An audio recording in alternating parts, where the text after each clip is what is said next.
গোলাপের দাম কত? এক পিস 10 টাকা। তাহলে একটি দাও, এই নাও তোমার টাকা। ধন্যবাদ, আবার আসবেন। ভাইয়া ওই দেখো বেচারি অন্ধ মেয়েটাকে, লোকটা 5 টাকা দিয়ে গোলাপ নিয়ে গেল। শোনো তোমার গোলাপের দাম কত? এক পিস 10 টাকা। তাহলে এক পিস দিয়ে দাও। স্যার আপনি তো 100 টাকার নোট দিয়েছেন, আমার কাছে এখন ভাঙতি নেই। তুমি কি করে জানলে যে এটা 100 টাকার নোট? আমি নোটকে ধরলেই বলতে পারি।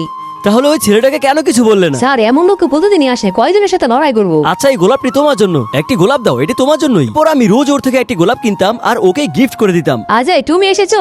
আরে তুমি কি করে বুঝলে? তোমার পারফিউমের খুশবু আসতে আমি বুঝতে পারি। আচ্ছা তুমি কি আর কখনো দেখতে পারবে না? ডক্টর বলেছে আমি ঠিক হতে পারি, কিন্তু অপারেশন করতে 4 লাখ টাকা লাগবে। একটি ফুল বিক্রিওয়ালা মেয়ের কাছে এত টাকা কোত্থেকে আসবে? এই গোলাপ তোমার জন্য। এরপর ওর চিকিৎসার জন্য আমি দিন রাত পরিশ্রম করতে লাগলাম, কখনো ওভার টাইম তো কখনো নাইট ডিউটি। পুরো 1 বছর পর শেষমেশ আমার কাছে 4 লাখ টাকা হলো। ঈশা তুমি কেমন আছো? তুমি এতদিন পরে আসছো, এই গোলাপ তোমার জন্য। তোমার চিকিৎসার জন্য 4 লাখ টাকার প্রয়োজন না?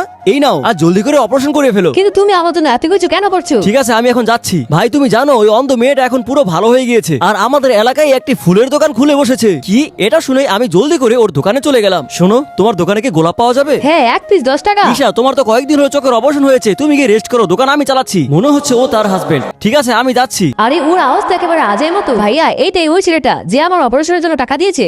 আর আজকে দেখবো তোমরা কাকে বেশি ভালোবাসো। মাকে ভালোবাসলে লাইক দিয়ে যাও, বাবাকে ভালোবাসলে সাবস্ক্রাইব, আর পার্ট 2 দেখতে হলে কমেন্টসে পার্ট 2 লিখো।